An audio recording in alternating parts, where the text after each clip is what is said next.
Before we get started with the show, here's a quick word from our sponsor, Global Training Center. As trade compliance professionals, you want to make sure that your procedures and documentation are completed as correctly as possible to avoid any delays and possible fines. We provide a range of trade compliance courses that will fit your needs.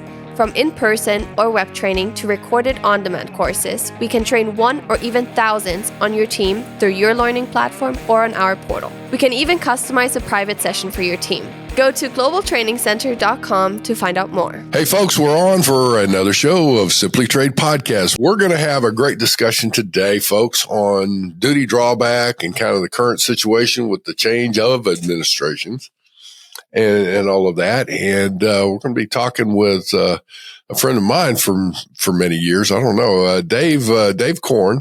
Dave, you and I go back a few years. Yeah, we do. Yeah, it's been a little bit. So my hair was probably darker. I had more of it. Mine was not running away from my head at that point. There it is. Aren't we all that way? Yeah. It's with that, I don't know, Lalo, do you want to kind of tee up our show from your perspective? Well, I mean, the only thing I really want to say is I would just like to encourage other listeners and the audience, if you feel or you are able to possibly bring a topic or an episode to our show, approach us. So this is today's show is a very good example. We were in Detroit for a conference, the AIAG conference, and it was a town hall, they called it. But anyway, it's a conference. And Dave was there. And he got to talk in one of the sessions, and he just approached us and he said, "Hey, I have a different angle, a different twist to Drawback. That I know I've heard some episodes of yours on Drawback that are, very standard, traditional, just what everybody pretty much practices day in, day out. If you are in Drawback." And he said, "I think this would be really unique for your audience. And do you think you might want to have me on the show?" It's like, oh, heck yeah. We always welcome good, new, fresh content. And even if it's not new, like Drawback, a different twist to it, or different approach, a different view, perspective, etc., would be amazing. So don't be shy. We don't bite. In fact, we're probably more scared of you than you are of us. Believe it. Believe me, I have this imposter syndrome that I really don't feel that I should be doing this, in the sense that we have this big audience, and it's kind of strange, actually, to be honest with you. But anyway, please don't worry, and just let us know. Reach out either via, if you see us in person, via email, via LinkedIn, whatnot. Just let us know, and we'll be more than glad to entertain your idea and work with it. And bring it to the show. So, but thank you, Dave, for approaching us there at the conference, and we're really glad to have you here. Yeah, great. Thank you, guys. Glad to be here today.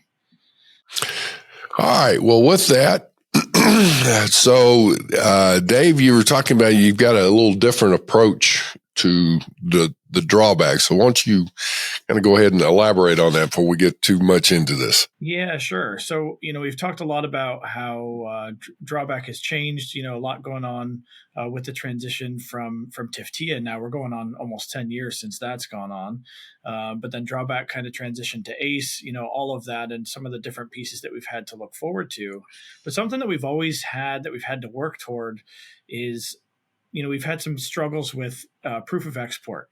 And, what are some things that folks need to do to provide extra information to make sure that they're meeting that requirement? So for Drawback, you have to have date and fact of export to show proof of exportation, that something has left the commerce of the U.S. with the intention of joining the commerce of another country, right? So, what does that look like? There's a lot of different ways that folks can do that, right, in today's environment, things that they want to see. But CBP will come back and ask some questions about that. And they'll say, hey, what is this document? Where is your, where does it say that you as the exporter are the one that has the right to claim drawback? And so if you don't have the right information to supplement that, you're going to have some problems in keeping that money on your drawback claim. So something that we have talked about for a couple of years in COAC, actually, in a small group, they have established a drawback task force that now has had a chance to talk through some things. But something that export modernization working group has focused on over the last couple of years is being able to have this electronic export manifest information, some of these transportation elements that will be provided, that will provide some benefits to folks, that will allow us to be able to cross off that proof of export requirement. So as that date of exportation is populated by the carriers, it's a real benefit for drawback, for in-bond, for temporary in-bond movements. There's a lot of different things that functionality will allow that will close out some of these things that we've been waiting on for some time. All right. So what you're looking at there is, let's talk through that a little bit. There is the carriers would be uploading their manifest is what you're getting at. And so it would then with the bill of lading numbers, right? Yeah. Yes. As soon as they get that information, right? CBP is trying to get that information ahead of time, right? Wherever possible. But as that date of departure can be updated after the fact, now we have our date and fact of exportation. Of course, there's going to be different pieces to this, right? Rail and truck operate different than air and ocean, right? So we know that the manifest is going to look different, but that it should work the same in that that date as it's updated will allow us to have this requirement kind of be covered off in the system, if you will, which should cut back on some of the questions that we've had on this for a number of years. This goes back even before TIFTIA, where we had to have, pedimentos into Mexico originally signed and stamped. And, we need to, I've said this a lot, we need to get out of that paper process for drawback. So, it'll be nice to kind of see things really kind of come into the 21st century in drawback with such an old program. All right. You've mentioned TIFTIA a couple of times. For those of our listeners on that, that's the CBP, was it Trade Facilitation and Trade Enforcement Act of 2015. Okay, thank you. My memory is as long as a turtle's tail, so I got to get my notes going here. So anyway, so trade enforcement and our trade facilitation and enforcement. And you said from 2015. And so now in today's world, are there any new bills that are being proposed or have already gone through? For drawback, there's a couple of things that are on the table. So a couple of things that folks are looking for when it comes to substitution drawback. There was a bill that was put forward this year, actually. HR 7864 is still on the table. We're in the lame duck session now. We're coming up on the close of lame duck. So it'll have to be reintroduced then next year. In the 119th Congress, yeah. So, but with the Republican Senate, Senator Cassidy has released a lot of different trade legislation this year, trade enforcement and trade facilitation legislation. And so I think there's maybe more of a chance that goes forward next year in some aspects of it. And so there are some drawback pieces that were released as part of that 21st century customs framework that CBP has wanted on the enforcement side, and which, of course, the trade said, hey, there has to be some facilitation pieces in order for us, to support this. And there are some pieces to that for drawback that could be beneficial, and some things that have been proposed there to minimize the burden on privilege applications and rulings, drawback rulings that can sometimes be a time constraint on businesses that are trying to be approved for drawback. So that can sometimes. Right, so let me jump in here a little bit. Is on the scenario there, wasn't there some, because we've talked to some folks on drawback, and again, I'm trying to recall, like I said, if I don't have my notes, I'm like, not only in my memory short like a turtle's tail, it's about as fast. So as I recall, you were talking about substitution, and now there was a scenario there where it had something to do with alcohol, brown for brown. So there was some legislation on whiskey to see to it that the substitution was treated the same as it is for other alcohol. So that's something that's on the table for this year. I think there's a chance that goes through in the next Congress for sure. But also with this 7864 HR 7864 legislation that would eliminate the other provision for substitution. Right now, there's some restrictions on what they call basket or bucket categories, where an item and an 8-digit HTS is classified as other. And then the description on the 10-digit line also says other. And if that's the case, then you are precluded from claiming substitution for unused merchandise. So that's an issue. So that's something that we've talked about. All right. So with that, as we're going through, and we'll get back into your things, but just for this scenario, so you're saying these bills have not gone through. They're on the table. People are talking about them. So if somebody is interested in this, in trying to enhance the current drawback rules and regulations, what would you recommend as far as people trying to provide some support in that realm? Who to get involved with? Is that something like AAEI or? Yeah, AAEI, NCBFAA. The major trade associations are going to be connected here. Certainly, COAC has the attention of the legislation that's here, and we're discussing that as well. But if folks can go to their congressional representatives after this has been introduced again in the 119th Congress, go to your congressional members and say, can we be a co-sponsor on this legislation? Well, to that point, here's where I guess I want to go, is that then listening to if the NCBFAA, even though that's the National Customs Brokers and Freight Forwarders Association, the thing, folks, you may not be a customs broker and all that. I get that, but you can gain some information that they post on their website and be able to gain some, what's the word I'm looking for? Talking points. That's what's essential there, and ask questions of it so that when you do go forward and start approaching some of the House members or Senate members in your areas, you have some talking points to go through. You don't have to make a long dissertation, just a few short bullet points. Put it out there saying you're supportive of it and you're expecting their support. And if not, you want to know why. That's very important. If your representative is not supportive of these kinds of this type of legislation, more specifically this legislation, you want to know why. So it's so that you can make that assessment yourself. But yeah, you want some quick hits, like Andy was talking about, just some quick hits, but then an ask. What's the ask of the office, right?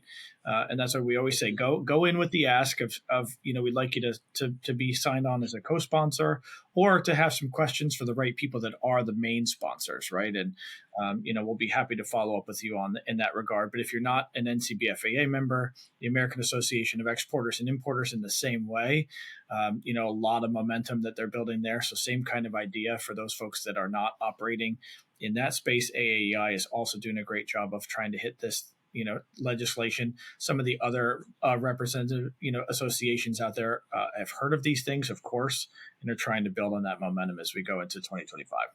Well, and to that point, let me also just say is that when you do approach, whether it's at the local, state, or federal level regarding gaining support for an issue that you're putting forth out there, don't bloviate on who you are and all this kind of stuff and all that. Go straight to it and like what you're trying to do. Put yourself in their shoes.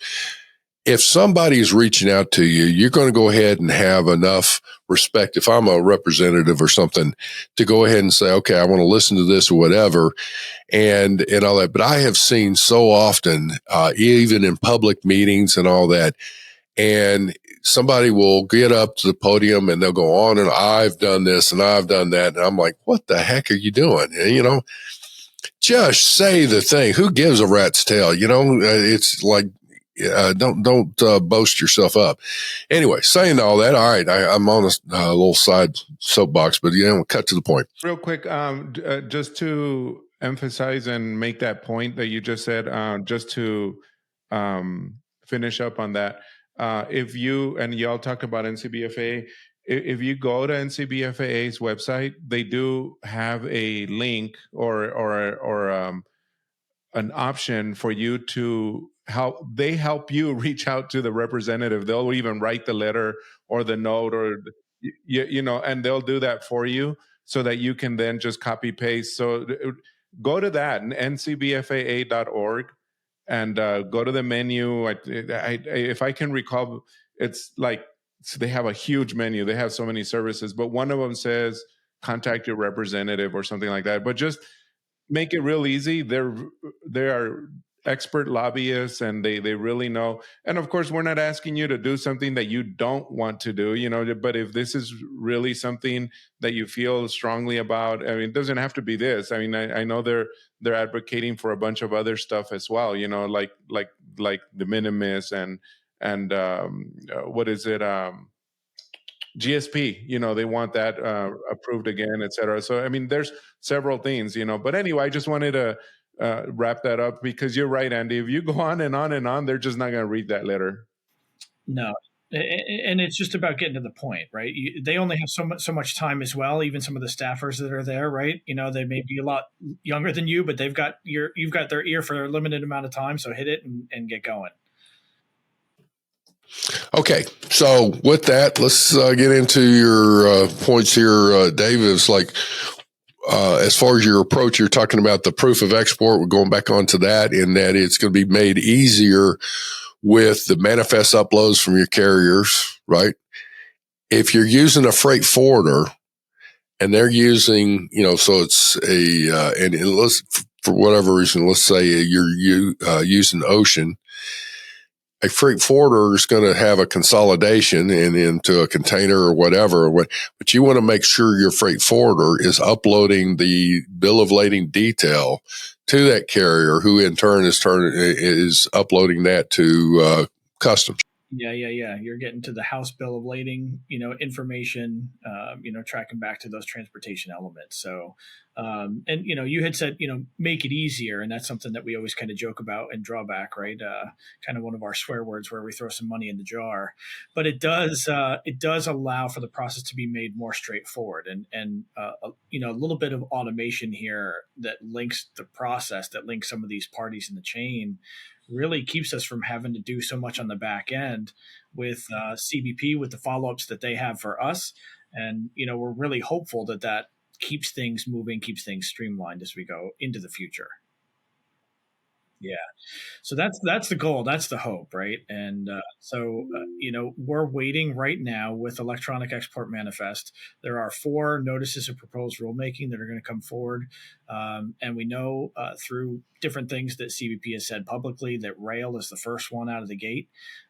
We should be seeing that one pretty soon, I would think. You're going to have air and vessel behind that. And then truck is going to be a process that happens further down the line. Truck is a little bit more complicated given the number of individual carriers, the differences at the southern border versus the northern border, right?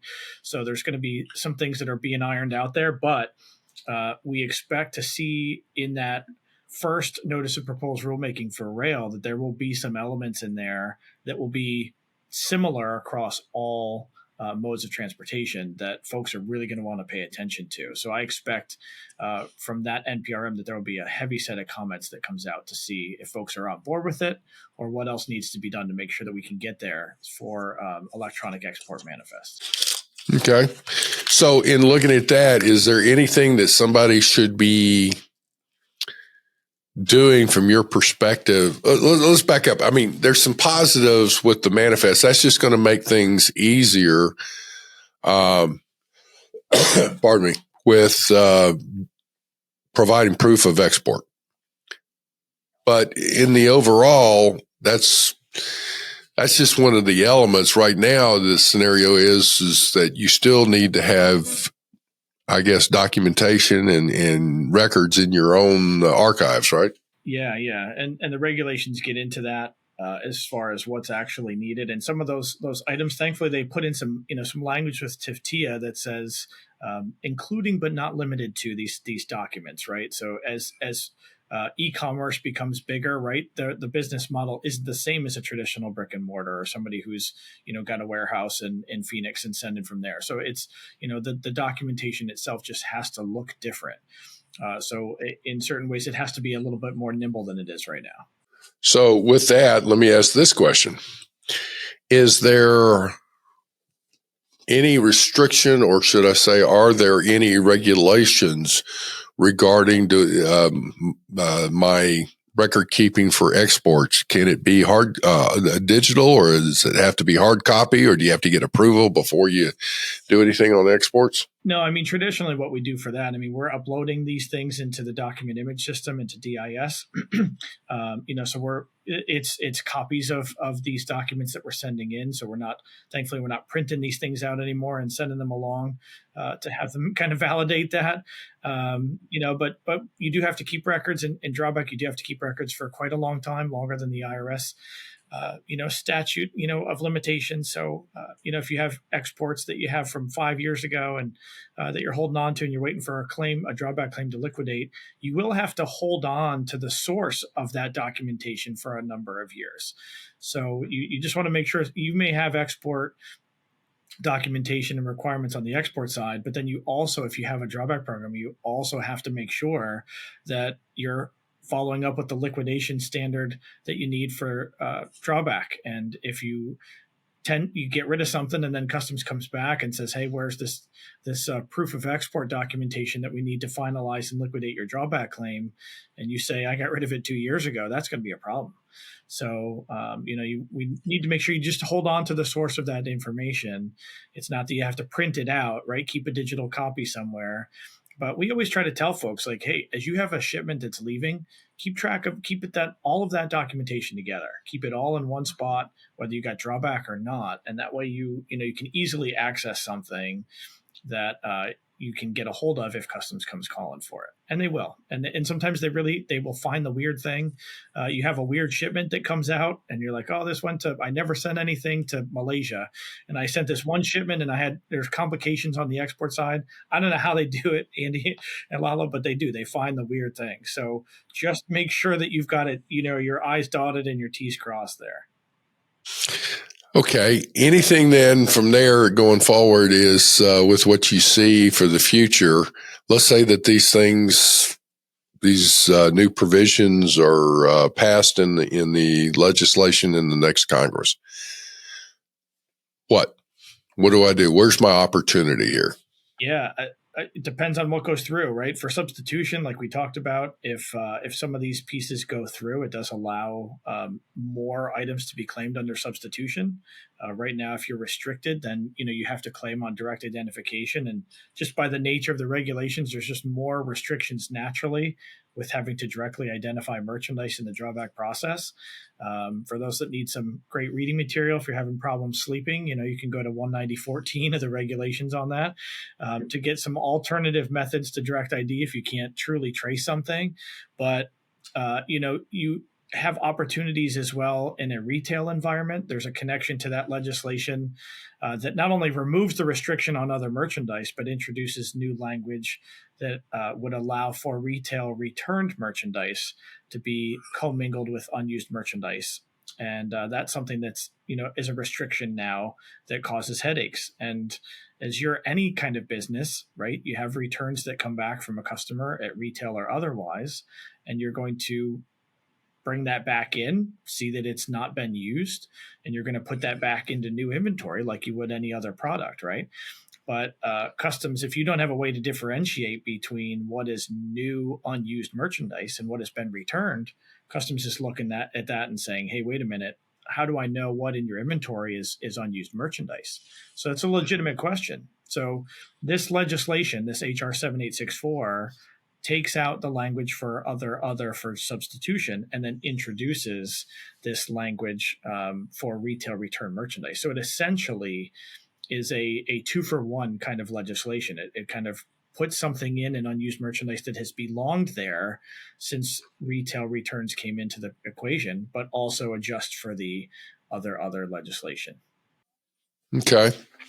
So what would be for somebody's I would take it that someone that would be in your import-export compliance area may be looking at this going, okay, there may be some opportunity for our company. They, in turn, would probably need to go and, I guess, put together some kind of information packet to their CFO or to their upper management saying, here's an opportunity. This is what I need to make this to go forward. So you're going to need a few resources, I'm sure, to get some things in place and probably even facilitate a cross-organizational meeting. But you need to get a sponsor if you are in looking at this and saying, hey, this is something we're leaving money on the table. I highly recommend getting some kind of executive to sponsor you. Would you recommend that, or what would you say from your perspective? Yeah, I would say that for sure. I think getting to the heart of knowing what your opportunity is kind of a great starting point, right? If you can go to your management and say, with this legislation, if this was to go through, this is going to net us X that we don't get right now in our drawback program. Have someone be able to conduct an analysis for you if you can't or don't have the tools yourself, so that you can come up with that information and say to your management team, hey, over the course of X number of years, this is what this may be able to do for us. And we need to talk to our congressional representatives and Senate members and go to them and say, here's what we're looking at, and here's why it's important to us. It does, I think it's helpful if you're not the compliance person that runs the drawback program. Certainly to have somebody who's senior executive level that can get on board to support you so that you can then take that up the chain. But, it helps if folks also have, legislative connections. Some folks have teams that lobby on Capitol Hill for different legislation, and they can just say, hey, I'm going to go to my team in Washington, D.C., and I'm going to take this and we're now going to push this forward. But not everybody's that fortunate. Well, and to that point, again, I guess is where I come back is in looking at it. If you're an executive, by the way, let's back up for a minute. Folks, to our listeners, if you're an executive, especially if you're a CFO, you could be a COO for that matter, CEO, obviously too.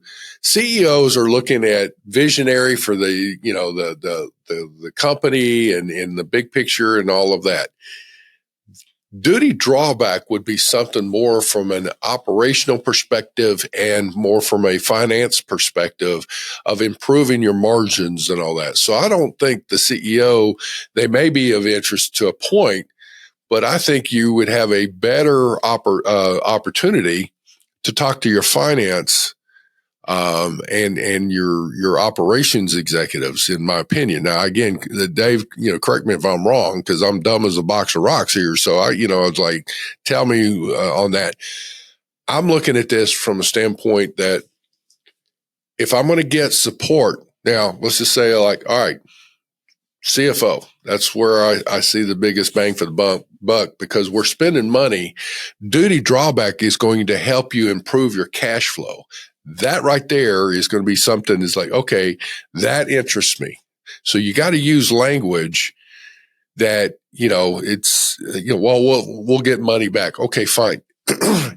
When you start saying it will help you improve your cash flow or minimize cash flow hits.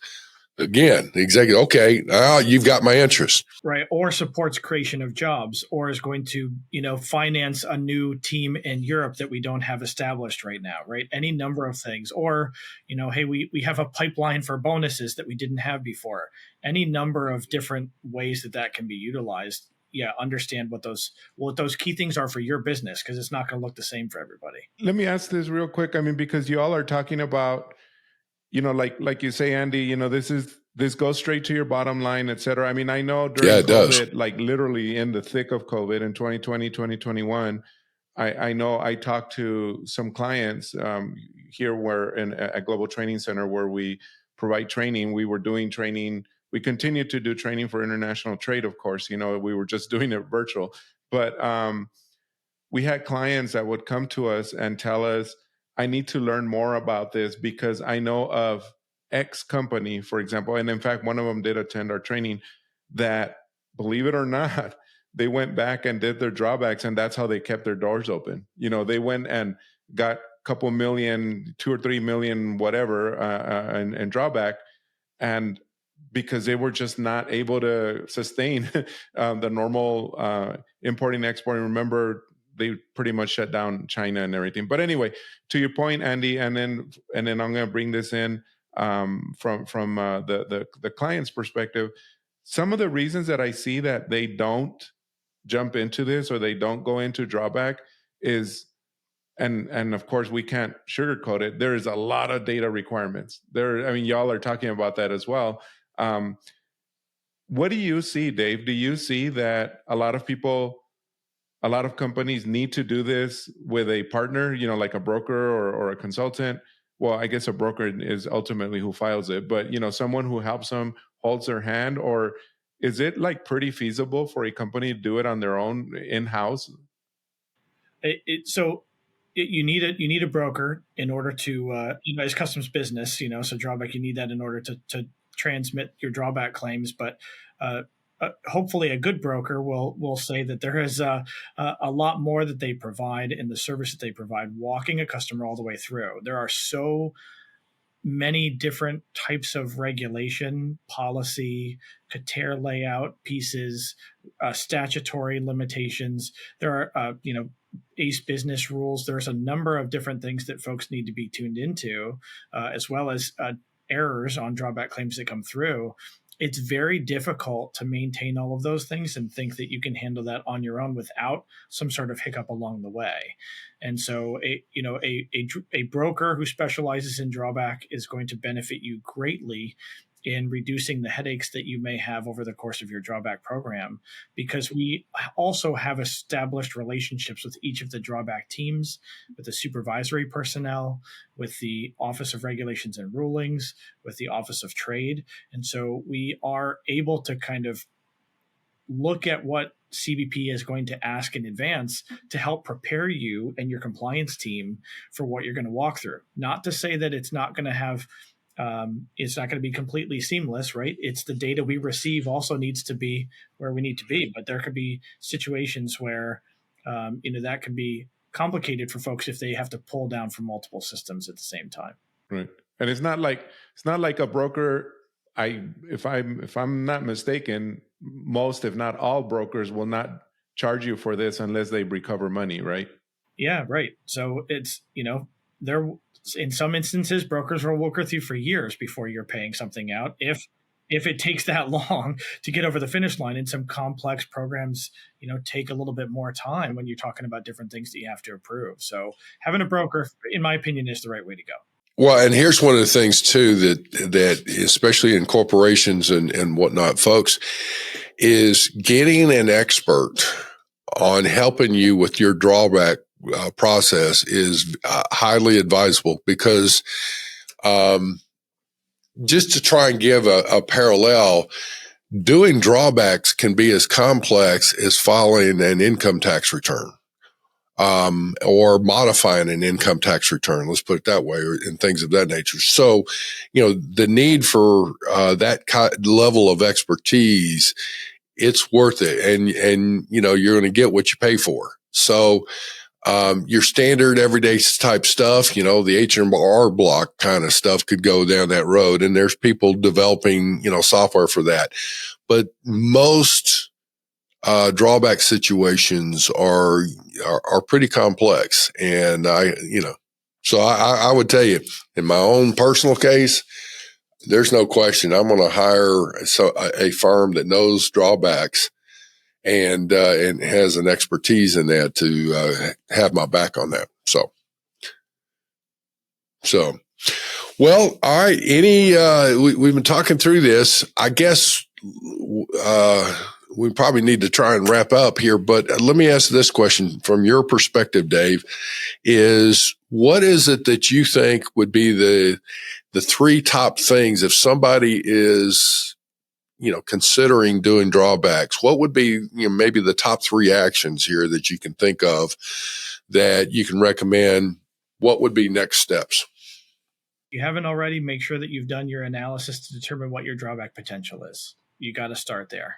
to determine, is it worthwhile for my company to move forward if I can only get $10,000 or $15,000 in drawback? It may not be worth the headache to the juice isn't worth the squeeze, right? Come up with the analysis. And then, second thing, find out who your partner is going to be. Partner with a drawback expert like you talked about, but make sure as well, and maybe thirdly, that you have all of your ducks in a row. Am I able to source from my suppliers, from my forwarders, from my brokers, all of the information that I need to support my drawback program going back in time and going forward? And if not, I have to work to establish a process in order to do that. But make sure that I have those things to make sure I'm buttoned up. If customs comes asking questions, and they will, that I have everything that I need to answer those questions with a passing grade without any sort of concerns that the issues that the information I presented will meet the requirements that are outlined in the statute and the regulations. Well, and what you were saying is doing the analysis. That's where whomever you're going to partner with, that's where that expertise comes in, or even a drawback consultant, if you will. They may not do the drawback entry itself, but having somebody, they can guide you through that analysis. And, it could be something where you have somebody come in and actually sit with you and go through it.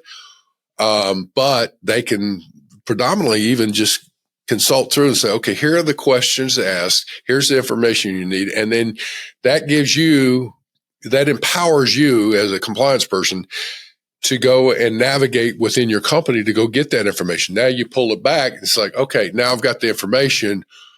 What do I need? When I'm doing my analysis, then what? Well, then now you pull that expertise back in to say, all right, help me analyze this, rather than paying somebody who's like, okay, go get the information. You're paying it's an overpaid clerk. It's like, tell me what I need to go get. I'll go get it, pull it back, makes you more productive, makes sense. It's a win-win.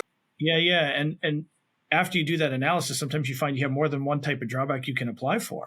So, and about half of our clients have one type of drawback, and then they find out through this analysis that, hey, there's these other products that I hadn't remembered from 3 years ago. So there's other opportunity that they don't even know about until the analysis is done. So other thing, you can go back 5 years. So it's pretty slick. Yeah. Well, Dave, listen, I appreciate your coming on and with this. As we start seeing some things with the legislature going through or whatever, you see some things on that, come back to us so we can highlight what's in the appropriate bill, who may be sponsoring it, or if it's on the table and we need to get a push to get somebody to sponsor it. We can talk through that on the show and hopefully get some actions from the audience here. That'd be great. Would love to have that. That sounds great. Love to follow up. Thank you guys for your time. Appreciate it very much. You bet you. Lalo, anything from you? I just want to remind everybody that we'll have Dave's information on the show notes. You can contact him through that, or check out our YouTube. YouTube also has a description, detailed information about, not detailed, but contact information. That's what I meant to say. Contact information for Dave. And as well, check out our any and all LinkedIn posts that we may do. He'll be tagged on there as well, and you can reach out that way. But please do check those out. And Dave, again, thank you for your time and for reaching out and putting out a notice out to everybody else on my end. If y'all do want to come on the show, let us know, because fresh content is really good. So thank you, Dave. Yeah, I appreciate it. Appreciate your time. Thank you. Well, folks, we're going to turn it back over to, we hope you have a fantastic day. And again, let me ask, seriously, help us to grow the show. Like us, share our show, follow us, subscribe, all that kind of stuff. We greatly appreciate that. With that, have a great day. Thank you very much for joining us. Simply Trade is brought to you by the generous contributions of Global Training Center.